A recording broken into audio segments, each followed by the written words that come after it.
Selamat pagi anak-anak. Pagi Bu. Bagaimana kabarnya hari ini? Alhamdulillah, luar biasa. Allahu Akbar. Yes. Baik anak-anak, apa dan tidak masuk hari ini? Ada Bu. Baik, coba saya absen dulu ya. Abid. Hadir Bu, hadir. Oke, terus Babis. Hadir Bu. Bagus. Terus Alfia. Hadir Bu.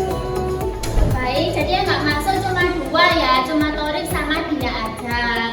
Semoga yang sakit-sakit diberikan kesembuhan. Amin. Oke, kali ini kita akan melanjutkan dari materi kemarin, yaitu tentang materi tayamum. Sebelumnya, apa ada yang tahu apa sih itu tayamum itu? Nah, kebetulan banget nih, hari ini kita akan membahas materi tentang tayamum. Nah, kita kan sebagai umat Islam itu wajib hukumnya untuk selalu menjaga kebersihan dan juga kesucian, terutama ketika akan melaksanakan ibadah seperti sholat dan juga ibadah yang lainnya. Kita itu biasanya kan bersuci menggunakan air ya, seperti ketika akan mandi ataupun wudhu.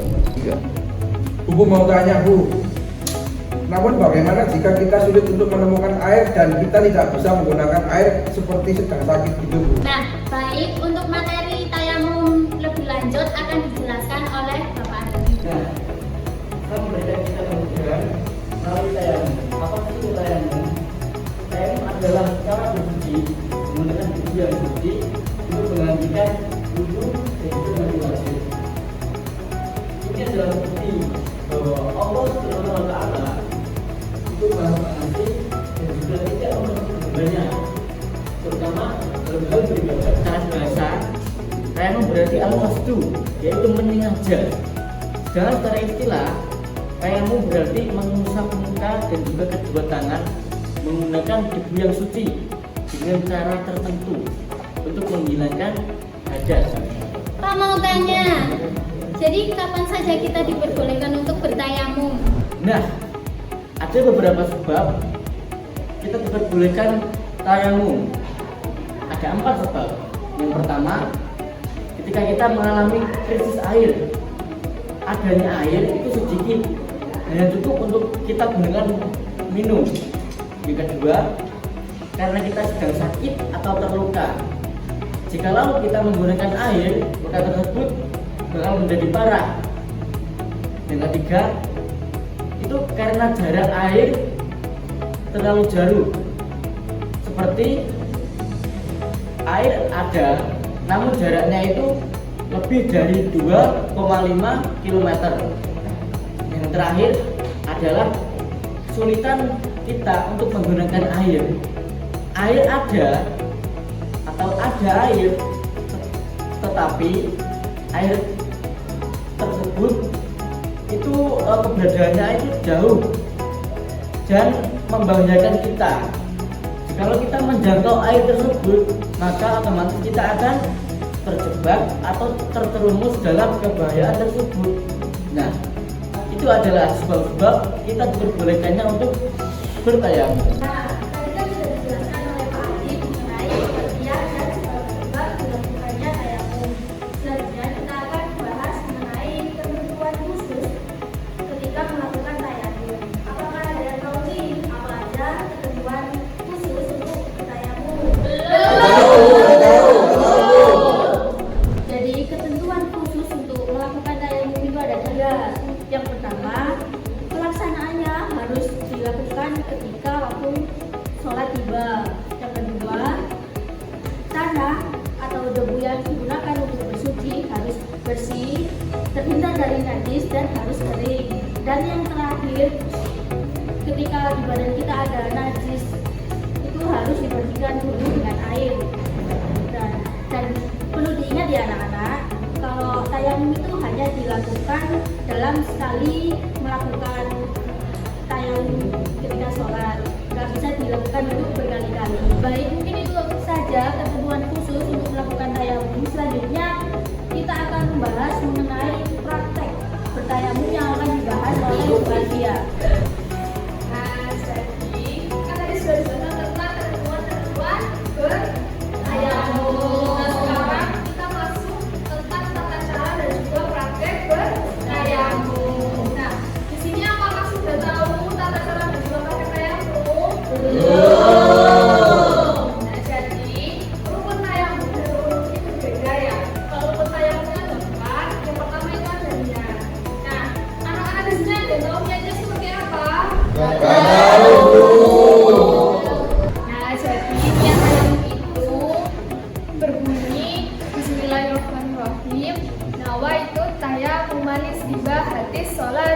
fardhu lillahi ta'ala. Nah, jadi rukun yang pertama itu adalah niat. Nah, gimana niatnya, Bu?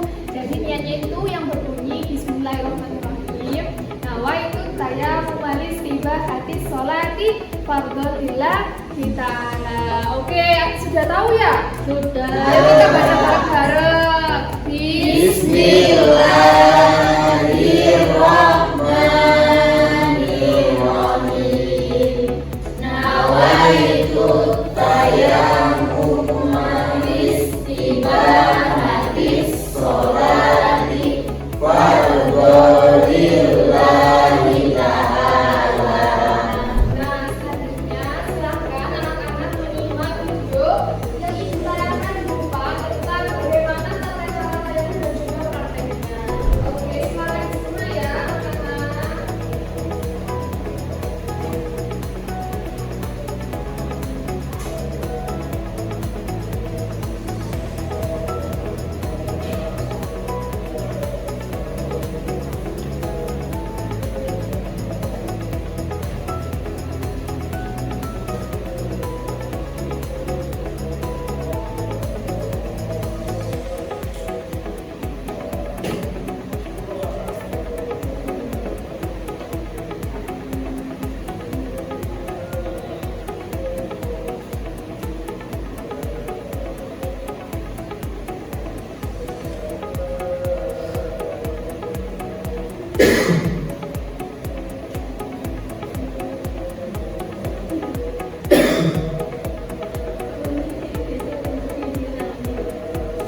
Oke, setelah melihat tayangan video tentang tata cara dan juga tayangan, maka anak-anak bisa mengetahui ya.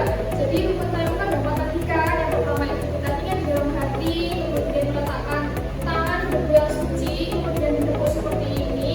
Dan itu yang menuju dengan rukun yang kedua, yaitu mengusap wajah seperti ini secara merata. Dan kemudian yang ketiga itu menyapu tangan kanan dan juga tangan kiri dengan cara seperti ini ya, karena secara disimak seperti ini. Dan kemudian yang terakhir itu seperti ini. Nah, setelah menjelaskan dari pengertian, kemudian ketentuan, juga tata cara dan juga praktik tayammum.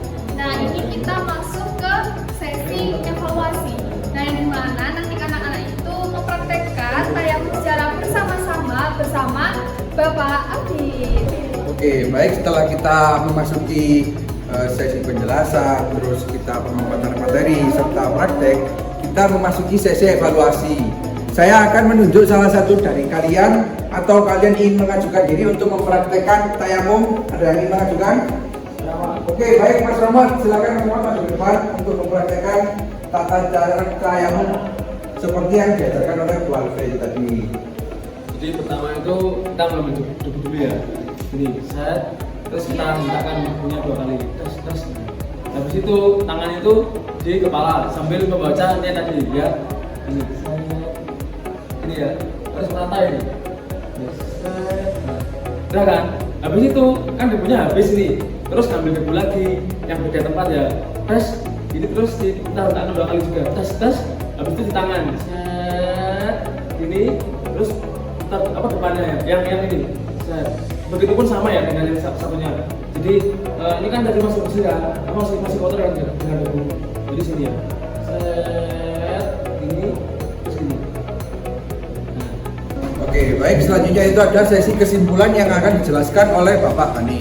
Baik, untuk sesi kesimpulan ini kita kan sudah menjelaskan pengertian tayammum dari awal sampai akhir.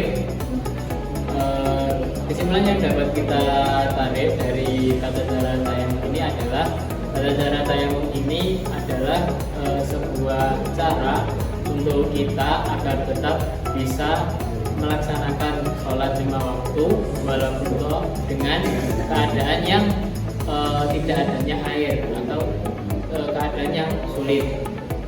Dan dari tayammum ini juga bisa kita ambil hikmah bahwa Allah Subhanahu wa Ta'ala memberikan kemudahan bagi para umatnya untuk melaksanakan kewajiban agamanya yang berupa sholat 5 waktu tersebut. Jadi itu tadi video dari kelompok kami, semoga bermanfaat dan selamat Mari